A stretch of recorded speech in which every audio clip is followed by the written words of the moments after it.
It's not my first, and I know it won't be my last. Behold the Oli Bun. Like, I don't know any other restaurants that have this stuff. Refined hits the dessert jackpot at one of the most unlikely of places. Then, dinner is coming.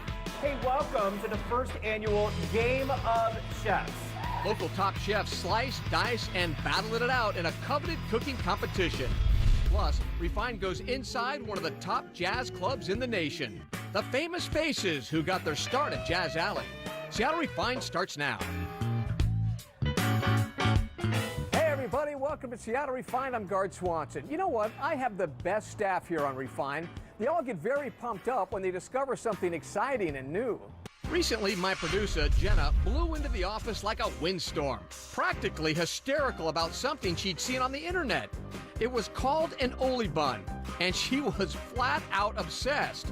Now, we've seen her this way before, and we know the only thing to do when she gets like this is just simply get out of her way. So she grabbed staff super eater John Prentice, and away they went. Just look at these majestic treats. Donuts filled with ice cream are making social media foodies drool. So Refined wanted to know where we could get our hands on these sweet gems in Seattle. And we almost gave up. But then one viewer emailed us 2 words, Chick-5.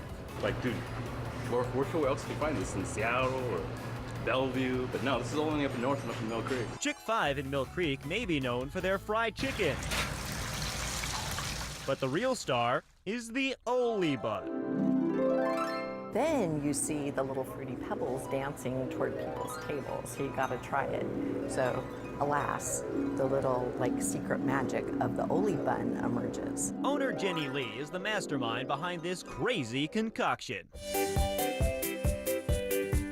Oli Bun is glazed donut, right? And there is a warm donut outside and the cold ice cream inside, very creamy, but I like to give them a little bit of texture into it. So we come up with the fruity pebble. The first they goes hesitant, oh, the donut and ice cream, what's up with that? And the fruity pebble, and they tried it, they goes, oh my God, this is a great dessert.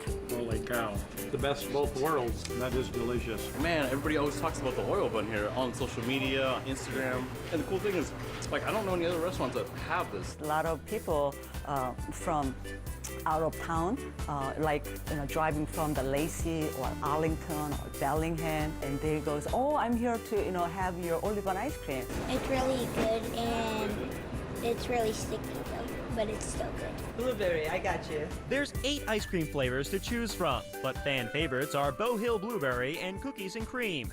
But let's be honest, anything surrounded by a donut is gonna be amazing. What do you really think, John?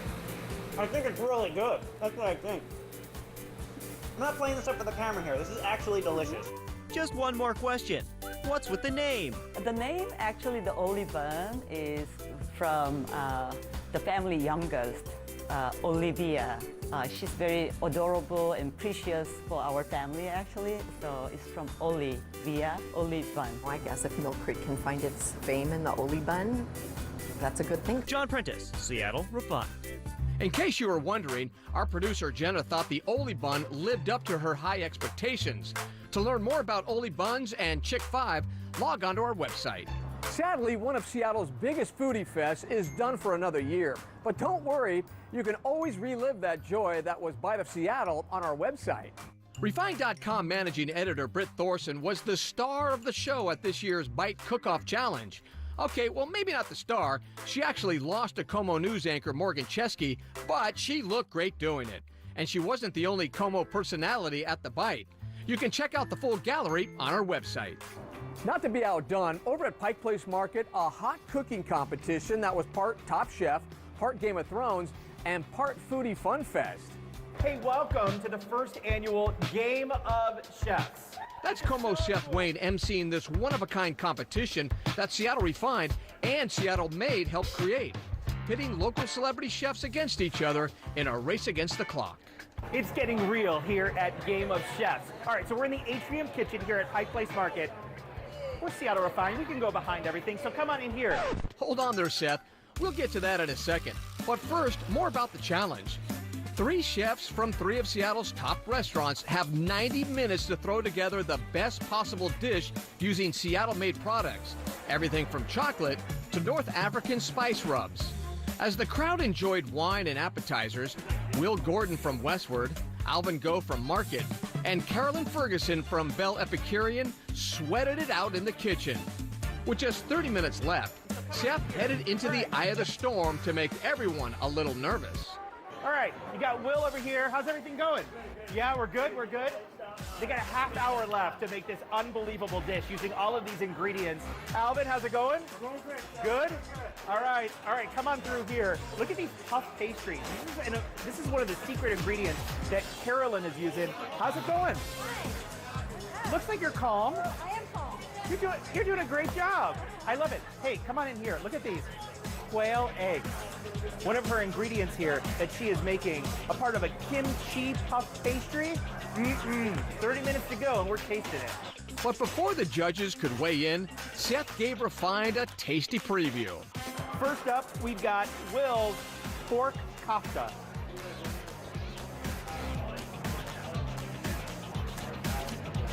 That's good. Whew, that's awesome. Next up, we've got Alvin's pulled pork loin. This is going to be hard. Kind of has like a ham sort of taste to it. It's really good. And last and certainly not least, we've got this amazing puff pastry with a quail egg and crab and amazing stuff that Carolyn's made. This is gonna be good.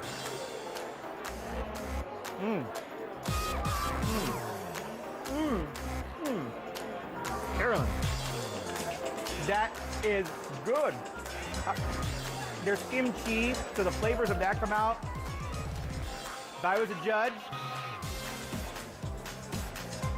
that's the winner. Seth was spot on. Carolyn hit it out of the park, becoming the first Game of Chefs champion. You can learn more about Game of Chefs and Washington-made products by logging on to our website. Seattle Refined is just getting started. When we first opened up, we had no idea that we would be around 38 years later. Meet the man some consider Seattle's Wizard of Jazz, a rare glimpse inside one of Seattle's most famous clubs. Plus, my butt is on fire. Like, I better have the nicest butt you've ever seen. we get the skinny on one of the most popular workout studios in Seattle. We'll be right back. But first, here is the iHeartRadio Music Festival word of the day. Log on to KissFMSeattle.com and enter for your chance to win a trip to the iHeartRadio Music Festival in Las Vegas. Good luck, everybody. Welcome back to Seattle Refined. I'm Gard Swanson. Well, if you're a fan of great live music, then chances are you've been to Jazz Alley. And if you haven't, you're missing out. The Jazz Club is a Seattle institution, but it's really legendary across the West Coast for its amazing ambiance and the incredible roster of musicians who've graced the stage for more than 30 years. But did you ever wonder, who is this Demetrio with his name on the marquee? Well, so did we. So we headed down to Jazz Alley to find out.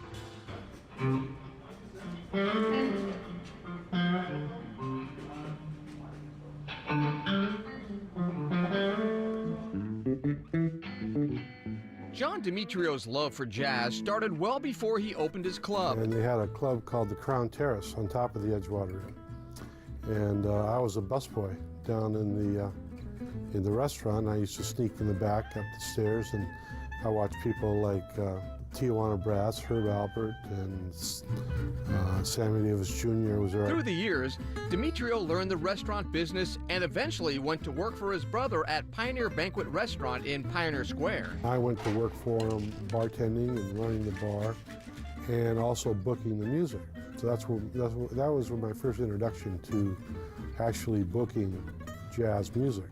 And I was very fortunate to have met a mentor, a guy who became a mentor. His name was Jack Whittemore out of New York City, who had a great stable of artists. Demetrio calls Whittemore the best jazz booking agent who ever lived, scheduling acts like Miles Davis, Stan Getz, McCoy Tyner, and Betty Carter. He really taught me a lot about the music. Demetrio went on to open Jazz Alley in the U District back in 1979, where he says it ran on a shoestring budget. When I say shoestring, I'm not kidding. You know, somebody would come in with a $50 bill, Sometimes we didn't have enough money to change it, so we'd have to go get changed. When we first opened up, we had no idea that we would be around 38 years later. But others who have worked alongside Demetrio all these years say there's one thing that sets him apart. John is a jazz lover. That's the big difference between him and a lot of club owners. The music gets inside of him the way it gets inside of us, the patrons. So he gets it. And he gets the jazz lifestyle. He gets what his players need, what they don't need. Jazz Alley is hands down one of the best jazz clubs in America and probably all over the world. Local artists like Michael Gray, who's performed at Jazz Alley for 20 years, agrees. Best place to see music in Seattle. I really believe that. It's very intimate. There's not a bad seat in the house. The sound is always great. The production's great, and there's always really good people coming through. When Betty Carter was here, who I think was one of the finest singers of the last century, she would create an environment that would actually stop you in mid-step and take your breath away for a moment.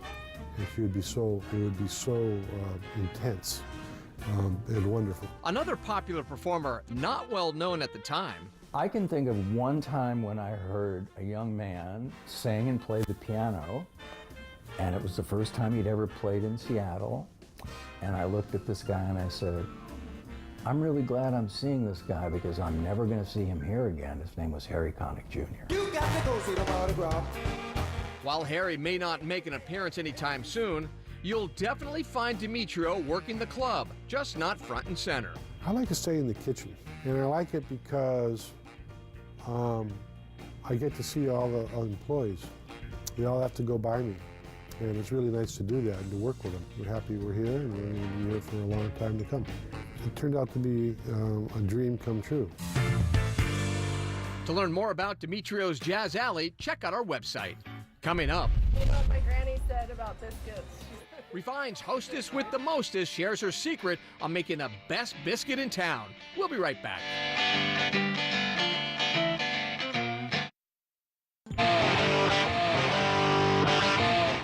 Welcome back to the show. I'm Gart Swanson. Well, it's no secret that Refine's kitchen bestie is Heather Earnhardt from Capitol Hill's Wandering Goose Cafe. Not only is she hysterical and fun to hang out with, she makes some of the most creative comfort food around, including a biscuit that almost defies description. So we got a lot of stuff here on the table. I'm so excited. What are we doing? We're making biscuits. Let's it's do our it. first time doing biscuits together. And that's the Wandering Goose. Yeah, we've made over, I think we've made 500,000 biscuits by now. In this, here? In this teeny little space, yeah. Oh man. And this, what kind of biscuits are we making?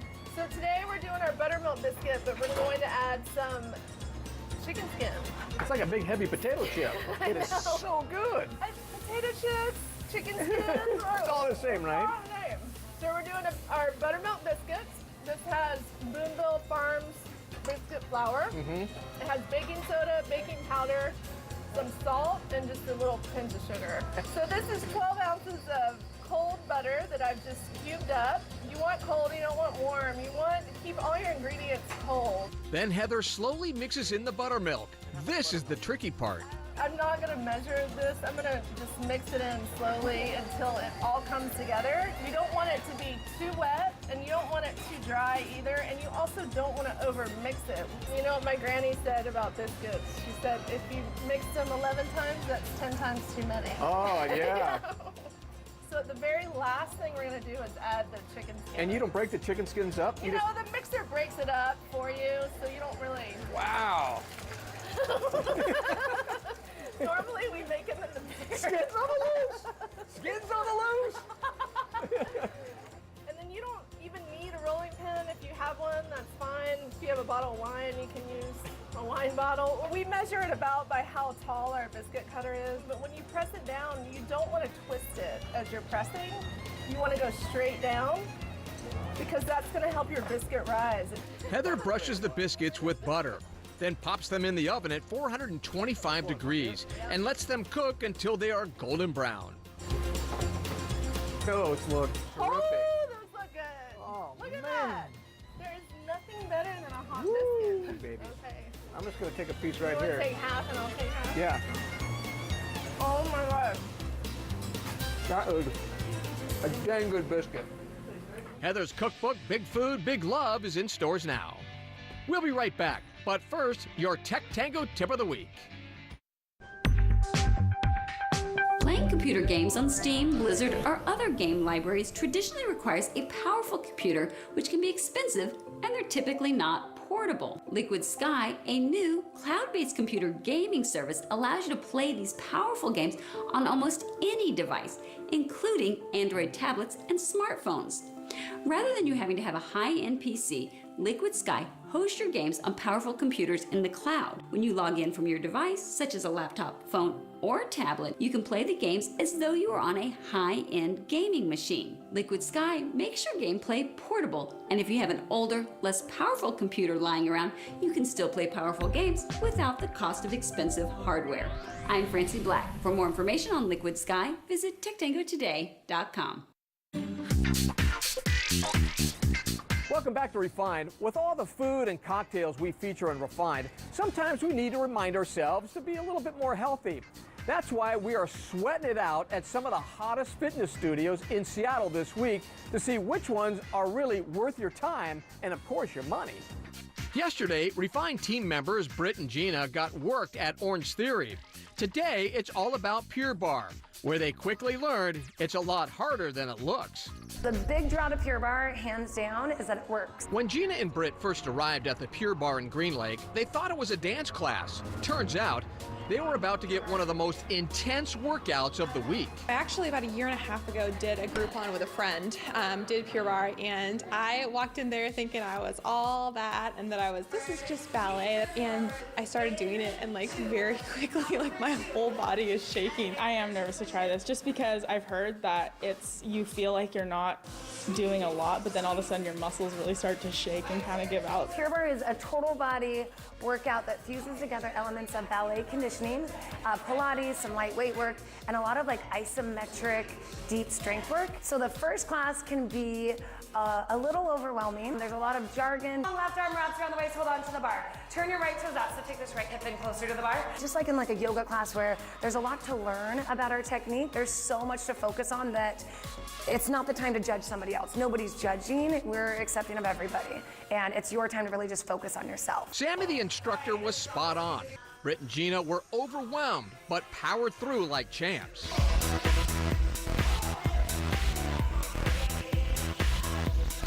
It was probably one of the hardest workouts I've ever done, just because the moves are so foreign and they're so different that I was feeling muscles that I haven't ever worked before. It's one of those things where, you know, you can tell you're working one muscle group like more than you've ever worked in your entire, like I've worked like the outer thigh of my left leg more than I've ever worked it in 27 years in that class just now. When you had the rubber band things wrapped around and you were like, pulsating, and then when you'd go down, and then like just the repetition of it was dreadful. When you're doing the plie at the bar and you're literally just like raising your left leg or your right leg up and down, up and down, up and down. Why is that the hardest thing I've ever done in my life? I know. My butt is on fire. Like I better have the nicest butt you've ever seen by tomorrow.